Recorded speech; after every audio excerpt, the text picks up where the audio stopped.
Her voice was nonchalant as she dropped the bombshell. "I'm opening our marriage," she announced casually, tossing her shirt aside as if she were making a dinner reservation. "If you have an issue with it, you're free to leave." The man standing behind her showed no reaction. He was clearly no stranger to this situation. I stood at the doorway of our bedroom, still feeling the warmth of her body against mine, the scent of our mingled sweat lingering in the air. And now this, without yelling, without tears, without any questions, I simply held her gaze a beat too long.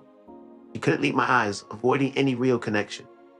It was as though I had become insignificant the moment she had rehearsed that line in her mind.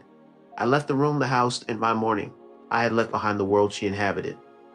I ignored her messages and missed calls, disappearing into a facet of myself I had believed to be long buried. I became a colder, more calculated version of myself, silent and strategic. Not a trace.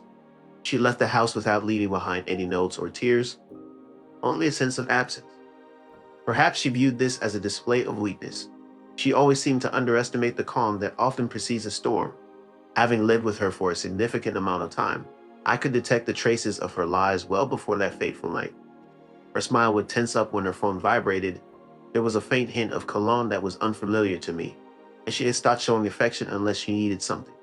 Despite this, I played along, allowing her to believe she had the upper hand. She once commented that I was too composed to be passionate, confusing my self-restraint for apathy and my silence for submission. However, my fire burned steadily rather than brightly. I resided in a hotel in a town 3 hours away, paying in cash to avoid leaving a digital trail. I disappeared without a trace on social media and refrained from using any credit cards. During this time, I made good use of it by reflecting on the details. She had previously mentioned she never desired children, yet she casually mentioned a late period 2 months ago and dismissed it with a laugh. Though she'd have forgotten, I did not. I scrutinized her phone records as I had access to them since she had never changed her passwords. The discovery of a name that was appearing more frequently grabbed my attention. It was the same man who had been seen in our bedroom. Surprisingly, they had conversed more in a week than she had with me in a month. I decided to take matters into my own hands and requested a paternity test from the clinic. I did not have to resort to stealing anything. I simply collected a few strands of hair from my comb and a brush from the master bathroom. Along with a sample she had left behind just in case, I sent them off for testing. An email containing the results arrived 3 days later. Instead of opening it immediately, I sat there, staring at the unopened message as if it held significant weight, a loaded gun on the table. As expected, the results confirmed that I was not the father. It turned out to be a 17-week secret that she had concealed with silence and forced smiles. Lies disguised in lace. Driving home in the midnight hours, I entered the house with the keys that she didn't anticipate me using. There she sat, alone on the couch, draped in my hoodie. The irony of the situation made my jaw clench. Without saying a word, I placed the envelope containing the DNA results in front of her on the table. She looked at the results, blinking once, then twice before whispering in denial. "You're wrong. That's not..." I remained silent, responding calmly as I watched her struggle to come to terms with the truth in the deafening quietness. She shattered my heart with her actions more than any scream could. As she drove me out the door, regret flooded in. This was not my intention. He was insignificant. Pausing, I turned to confront her.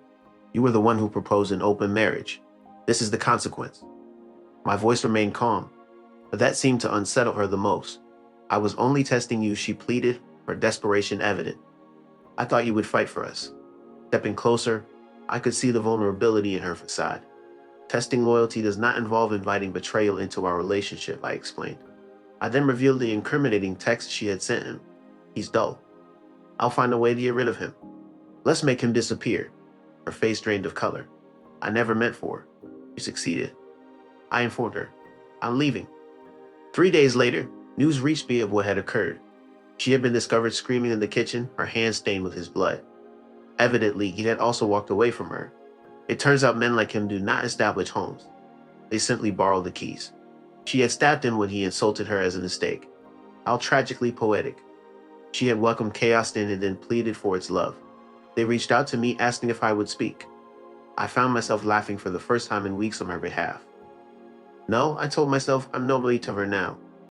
I ended the call and continued driving. Sometimes the greatest revenge is just staying alive.